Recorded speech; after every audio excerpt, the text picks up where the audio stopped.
ጥቁርና ቀይ ቀለም ምልክታቸውን አድርገው ወደ አደባባይ እየተመሙ ይገኛሉ።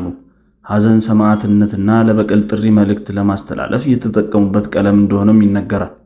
ከ1981 እስከ 88 ፕሬዝዳንታችን ላለፉት 35 ዓመታት፣ ጠቅላይ መሪያችን በ1981 ደግሞ ቀኝ እጃቸውን በግድያ ሙከራ ለኛ ብለው ያጡ፣ በመጨረሻም ሕይወታቸውን ያጡ፣ ይህ ሁሉ ለኛ ያደረጉት ነው በሚል ኢራኖች ያሞካሿቸዋል። ሐዘናቸውንም የሚገልጹት በዚህ ልክ ነው።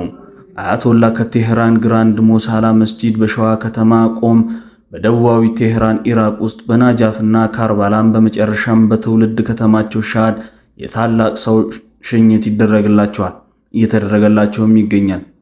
በሻሁ ሚስጥራዊ የደህንነት ሰዎች ከስር እስከ አካባቢያቸውን ለቀው መሰደድ፣ አብዮተኛ በነበሩበት ሰዓት የሻሁ መንግስት ቀለበት ውስጥ እስከ መግባት፣ ከፕሬዝዳንትነት እስከ ሁለንተናዊ መሪነት በእስራኤልና አሜሪካ የተቀናጀ ጥቃት ሕይወት ማለፋቸው ለኢራናውያን ምን ያልከፈሉላቸው ዋጋ አለ ይሏቸዋል። ውድ አድማጮቻችን ቻናላችንን ሰብስክራይብ እንዲሁም ቪዲዮቻችን ሌሎች ሰዎች ጋር እንዲደርስ ላይክ በማድረግ ሐሳብ አስተያየታችሁን ኮሜንት ቦክስ ላይ አስቀምጡልናለን። የሰይድ አሊ ሁሴን አሚኒ ወዳጆችና በሳቸው ዙሪያ ላይ ጥናት ያደረጉ ባለሙያዎች ታዲያ የሐሚኒ የስንብት ፕሮግራም ከቅዳሜ 12 ሰዓት አንስቶ በጥቅሉ ለ6 ቀናት በሚቆየው የኢራን ብሔራዊ ስንብት ላይ እነማን ተገኙ፣ እነማንስ ሳይገኙ ቀሩ የሚለው ባለበት የኢራን ፖለቲከኞች በአደባባይ ምን መልእክት አስተላለፉ፣ ሌሎች ሀገራት እንደ አያቶላ ያሉ ለብሔራዊ አንድነት የሚጠቅሙ የጋራ አባት አላቸውን ወይ የሚል ጥያቄንም ያስነሳ ቀጥሏል። ከኢራን አብዮት 1979 አንስቶ ከዛም ቀደም ብሎ በርካታ የአሁኗን ኢራን የመመስረት ስራዎችን የከወኑ እንደሆኑም ይነገርላቸዋል። አያቶላ አሊ ኻሚኒም በተለይም ላለፉት 47 ዓመታት ፖለቲካዊና ሃይማኖታዊ ሚናቸውን የተወጡ የመጀመሪያው አያቶላ ሲያርፉ ቦታውን በመረከብ ከ35 ዓመታት በላይ የኢራን የበላይ መሪ በመገደልና በማምለጥ ውስጥ የቆዩ በሚልም ሐሳቦች ይጋሩላቸዋል።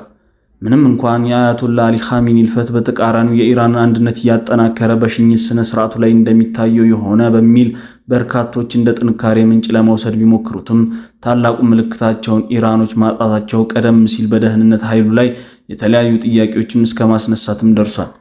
የኢራን መንግስት የአያቶላ አሊ ኻሚኒን ሽኝት የፋርስን ታሪክና ዋግ በዓለም ላይ ለማጉላት የተጠቀመበት ጭምር ይገኛል። ሃይማኖታዊና ፖለቲካዊ መልእክትን ለመስደድ ለነ መሱድ ፔዜሽኪያን ከዚህ በላይ ጊዜ የለም እያስባለም ይገኛል። በሀገር ውስጥና በዓለም አቀፍ ደረጃ መልእክት እያስተላለፉት ነው።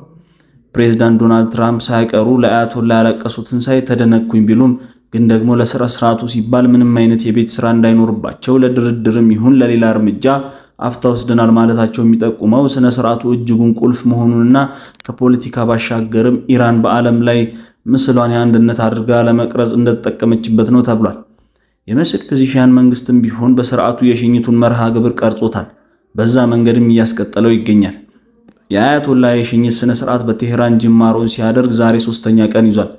በጎዳና ላይ መጓዝ ተጀምሯል። እስከ 12 ሰዓታትም ይፈጃል። በኢራንና ኢራቅ ከተሞች ስነ ስርዓቱ ይካሄዳል። በዛው መልእክት ከኛ ጎን ቁሙ፣ የኢራን አብዮታዊ ዘብ ኃይልና ቴህራን እንደ ሀገር ያስተላልፉበታል ተብሎ ይጠበቃል። አሁን ያለውም ይኸው ነው። ዊ መስት ራይዝ መነሳት አለብን። ብሔራዊ የአስክሬን ስንብቱ መፈክር ከመሆኑን ባሻገር በአረበኛ ለፈጣሪ እንነሳ ራይዝ ፎር ጋድ አይነት ትርጉም ሰጥቶታል። ለዚህም ነው በዓለም አቀፍ ማህበረሰብ እንደ ሁኔታው የሚስማማ መልእክት ልከዋል። ጉዳዩ ፖለቲካዊ ጭምር ነው የሚባለው ምንም እንኳን ስነ ስርዓቱ በተጠናና አግባብ ባለው መንገድ የተጓዘ ነው ቢባልም አንዳንድ ስጋቶች እንዳሉባቸው ደግሞ ማሳያዎች የበዙ ናቸው። በተለይም ሁለንተናዊ መሪ ሶስተኛው ሙጅተባ ኻሚኒ እስከ ማሻይ ቀብር ስነ ስርዓት ድረስ ላይታዩ ይችላል የሚለው በእርግጥም የጸጥታው ስጋት የጎላ መሆኑን አመላካች አድርጎታል። ሙጅተባ ኻሚኒ የመገደል አደጋ ሊገጥማቸው ይችላል የሚለው ስጋት አይሏል።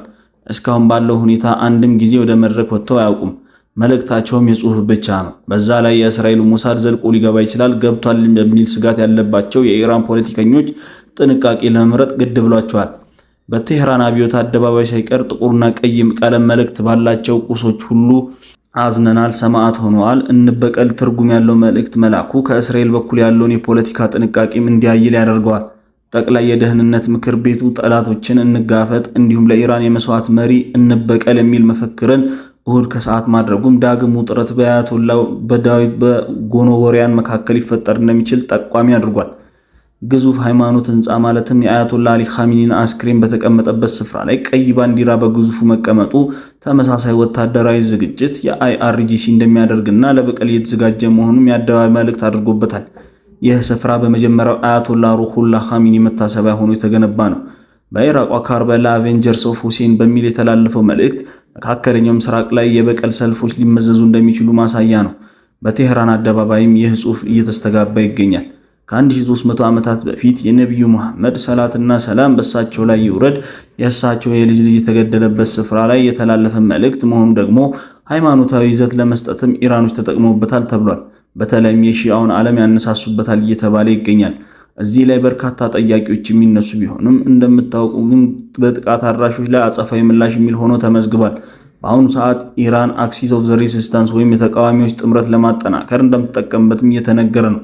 የኢራን መንግስት ሃይማኖታዊ ይዘቱን በጠበቀ መንገድ ፖለቲካዊ እርምጃዎችን አስፈላጊነቱንና ወታደራዊ አካሄዶችን ይቀርጽበት እንደሆነም ይፋ ሆኗል። በቆም ከተማ የሚደረገው ስነ ስርዓትም ቢሆን ከዚህ የዘለለ አይደለም። መንግስትን ለመጣል ወሳኝ የተቃውሞ መቀጣጠያ ማዕከል ቦታ እንደነበረችም ታሪክ ያስታውሳታል። ኢራን ከኢራን ሂዝቦላን፣ ከሊባኖስ ደግሞ ኢስላሚክ ጂሃድን፣ ከፍልስጤም ሁቲዎች፣ ከየመን ከታይብ ሂዝቦላን ደግሞ ከኢራቅ ተስማምተው የሚሰሩት ኃይል ዳግም ለመሰብሰብ እድሉን ትፈጥርበታለች። ከ100 በላይ ሀገራት ተወካዮቻቸውን በሽኝት ስነ ስርዓቱ ላይ እንዲሳተፉም ልከዋል። አንዳንዶቹ ከ70 በላይ ያደርጉታል። ትርጉም የሚዋዛ አይደለም።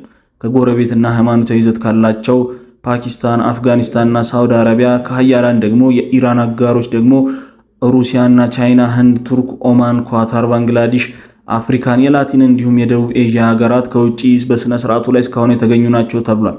የአያቶላ አሊ ኻሜኒ ከቴህራን እስከ ቆም ከኢራቆች ናጃፍና ካርባላም እስከ ሻም ድረስ የተለየ የቀብር ስነ ስርዓት ይደረግላቸዋል። ሽኝታ የታላቅ ሰው ሆኖ ይመዘገብላቸዋል በሚል የተለያዩ ዓለም አቀፍ መገናኛ ብዙሃን ትኩረት ሰጥተው ሲዘጉበት የሰነበቱት ጉዳይ ሆኗል። ለዛሬ የነበሩ መረጃዎች እነዚህ ነበሩ።